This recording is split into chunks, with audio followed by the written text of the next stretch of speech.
Nós estamos hoje, nesta sessão deliberativa extraordinária, na terceira sessão de debate da PEC 241 na Câmara dos Deputados, que aqui no Senado Federal tomou o número de 55. Uma PEC que tem sido debatida bastante no Senado Federal, graças ao empenho de somente duas comissões. A Comissão de Assuntos Econômicos, presidida pela senadora Gleisi, que acaba de se pronunciar aqui neste debate, e a Comissão de Direitos Humanos, presidida pelo senador Paulo Paim. Porque as demais comissões que deveriam estar discutindo a matéria e os reflexos, por exemplo, que ela causaria no âmbito da educação, no âmbito da ciência e tecnologia, no âmbito da infraestrutura, elas não têm feito esse debate. O mais grave, senhor presidente, a única comissão pela qual passa essa PEC é a Comissão de Constituição e Justiça. E lá nós tivemos apenas um debate, somente uma audiência pública, senhor presidente, onde debatemos muito mais o mérito do que até mesmo a questão da constitucionalidade ou não, e nós sabemos que essa também é uma matéria polêmica. Eu quero aqui, seguindo a trilha do que disse a senadora Gleisi, dizer que nós estamos diante de dois caminhos para o Brasil.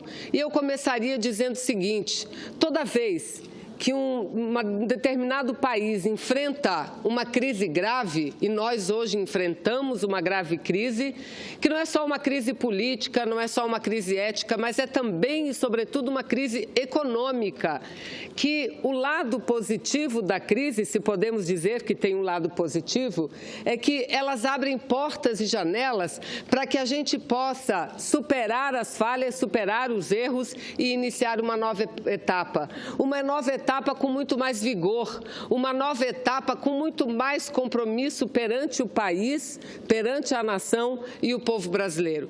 Portanto, nós hoje que vivemos essa crise, que diferente do que muitos ainda insistem em dizer, não foi uma crise construída pelo governo anterior, não foi uma crise construída por Lula ou por Dilma, esta é o reflexo de uma crise do capitalismo internacional, é uma crise cíclica do sistema capitalista, todos nós sabemos, tanto que tudo se iniciou no ano de 2008 nos Estados Unidos, na sequência atingiu-se a União Europeia e agora com mais força os países emergentes, os países em desenvolvimento. E a crise que se iniciou em 2008 ainda não se encerrou, nem no Brasil e nem em outras nações do mundo, senhor presidente, senhoras e senhores senadores. Então, diante desse momento da mais extrema gravidade, nós temos que escolher qual o caminho seguir.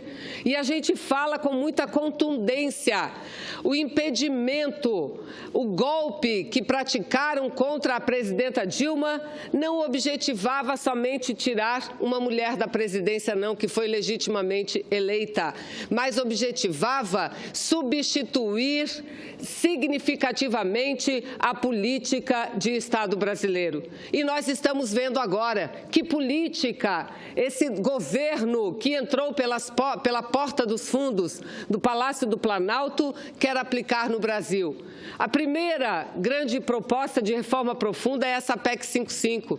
Na sequência virão a reforma da Previdência e a reforma trabalhista, todas elas retirando direitos do povo, todas elas atingindo profundamente o nosso processo de soberania e de desenvolvimento nacional. Mas nenhuma medida a gente vê sendo dirigida para o grande capital, sobretudo para o capital especulativo, porque as empresas produtoras, as micros, as médias, as pequenas empresas também sofrem muito no Brasil, como sofrem os trabalhadores.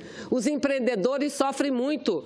Somente não sofrem os grandes investidores, aqueles que usufruem há tempos da mais elevada taxa de juros do planeta. Veja, senhor presidente, é necessário, dizem os senhores que assaltaram e estão no poder, que é necessário fazer uma política, aplicar uma política de austeridade.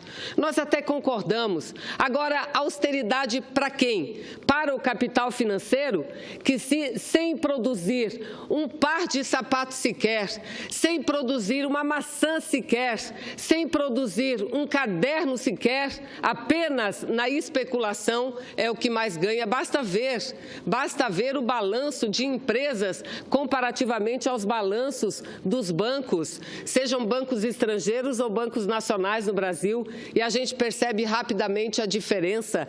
Nenhum dos balanços indicou qualquer prejuízo registrado por qualquer instituição financeira do Brasil, diferente das empresas produtoras. Então, o caminho que esse governo está escolhendo é o caminho de superar a crise prejudicando os mais pobres, prejudicando os mais humildes, acabando com programas importantes conquistados nessas últimas décadas. Eu aqui me refiro ao Luz para Todos, me refiro ao Bolsa Família, me refiro ao ProUni, me refiro à expansão das universidades públicas brasileiras, me refiro ao Programa Mais Médicos, que muitos, senador Humberto Costa, dizem que o Programa Mais Médico é somente a possibilidade de contratar médicos estrangeiros para atuar no Brasil. Não é isso, não. O Programa Mais Médicos ia muito além disso. Previa um crescimento significativo nas vagas nas escolas públicas e particulares de medicina, sobretudo nas escolas públicas, e interiorizando as universidades, porque isso é que é importante. Porque no Brasil não só existe a falta de médicos, o que existe no Brasil também é a má distribuição dos médicos, que não estão aonde o povo precisa, mas estão aonde está o mercado, aonde circula o dinheiro. Então, eles escolheram esse caminho, o pior de todos. E essa PEC, senhor presidente, não é uma PEC para apenas enfrentar a crise. Se fosse, seria uma medida fiscal não feita através de uma emenda constitucional. Estão querendo constitucionalizar, senhor presidente. Vejam, senhoras e senhores que nos assistem, constitucionalizar, colocar na Constituição o congelamento dos gastos públicos. E gastos públicos onde? Em saúde, em educação, em ciência e tecnologia, em turismo, em cultura, em esporte, em segurança, em programas de habitação, em programas de transporte, de infraestrutura. É nisso, e tão somente nisso, que a PEC estabelece um limite da aplicação para os gastos públicos. Somente nisso. Aí vem vários defensores dessa medida e dizem: estão preservados saúde e educação. Esses dois itens, eles podem sim ter uma aplicação superior ao teto, contanto que nas outras áreas se gasta menos do que o previsto, ou seja, menos do que o teto. O que é que significa isso? Senadora Vanessa. Se quiserem mais, só deixa eu concluir, se quiserem mais recursos para educação e saúde, teremos recurso.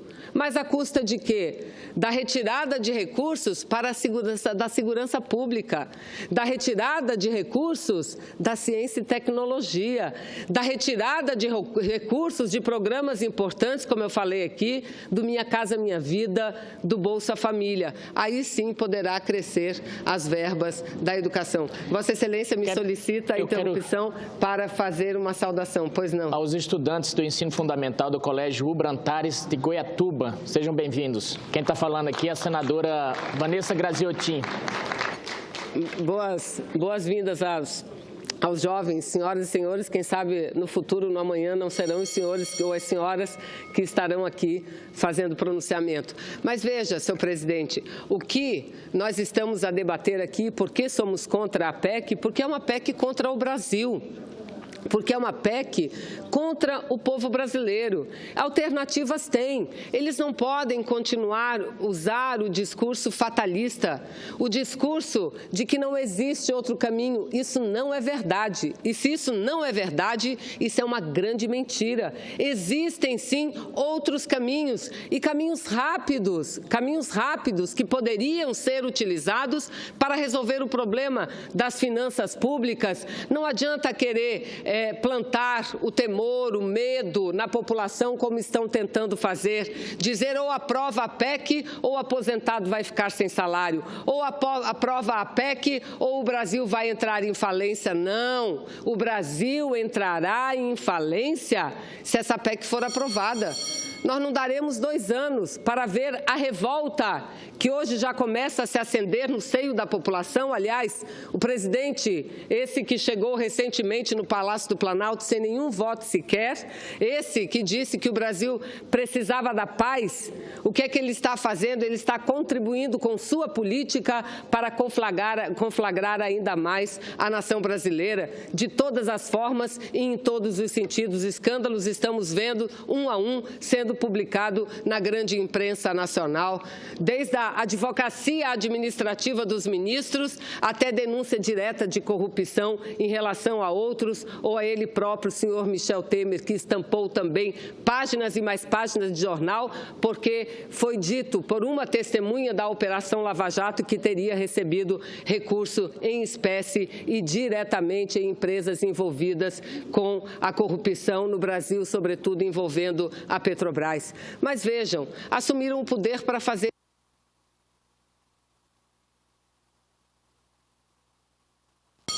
para concluir, para mais uma vez priorizar o grande capital e priorizar o grande capital especulativo. Dizem que não podem baixar as taxas de juros porque precisa o mercado mostrar, porque precisa o governo mostrar segurança ao mercado. Como que o governo vai mostrar segurança ao mercado? Olha o que aconteceu nesse final de semana no Rio de Janeiro. Será que não tem nada a ver com o momento político por que passa o país? Olha o que vem acontecendo nesses últimos dias, em todos os aspectos, em todos os sentidos, vindo de todos os estados brasileiros. Será que isso não tem nada a ver com o momento político em que nós vivemos? Onde o exemplo maior que saiu do Poder Executivo, que saiu deste Poder Legislativo, foi o pior de todos os exemplos, a democracia ferida de morte, tirando quem foi eleita para colocar aquele que eles entendiam que poderia encaminhar essas reformas, repito, contrárias ao Brasil e contrárias ao povo brasileiro. E as saídas nós temos muito, senhor presidente. Eu concluo nesse 1 minuto que Vossa Excelência me concede. Saída tínhamos muito e temos ainda. Basta, como disse a senadora Gleisi, temos dito com muita ênfase na comissão, tributar imediatamente lucros e dividendos que, no âmbito da OCDE, o Brasil, ao lado de uma outra pequena nação, são os únicos países que não cobram esse tipo de tributo, que era cobrado até o ano de 1996. Temos também uma reforma tributária justa para mudar essa forma de tributação, porque no Brasil só quem paga tributo é o pobre. Aquele que, ao comprar uma caixa de fósforo, 1 litro de leite, está pagando indiretamente os tributos que os produtores embutem, porque eles não querem sair no prejuízo e jamais saem no prejuízo. E transfere à população o ônus do pagamento dos juros. Então, veja, nós esperamos que daqui até a votação, tanto em primeiro como em segundo turno, este plenário seja sensibilizado. Sensibilizado não para o que vem do Palácio do Planalto ou para o que dizem nos jantares e mais jantares que esse presidente organiza no Palácio do Planalto, mas se sensibilizem para o problema da nação brasileira. O que é que os senhores e as senhoras vão fazer com o Brasil e vão fazer com o povo brasileiro enquanto mantém intacto os lucros dos banqueiros? Isso é inadmissível, isso é inaceitável. Por isso, senhor presidente, continuaremos lutando até o último minuto para derrubar essa PEC, que é a PEC da morte, a PEC contra o Brasil, a PEC contra o povo brasileiro. Muito obrigada.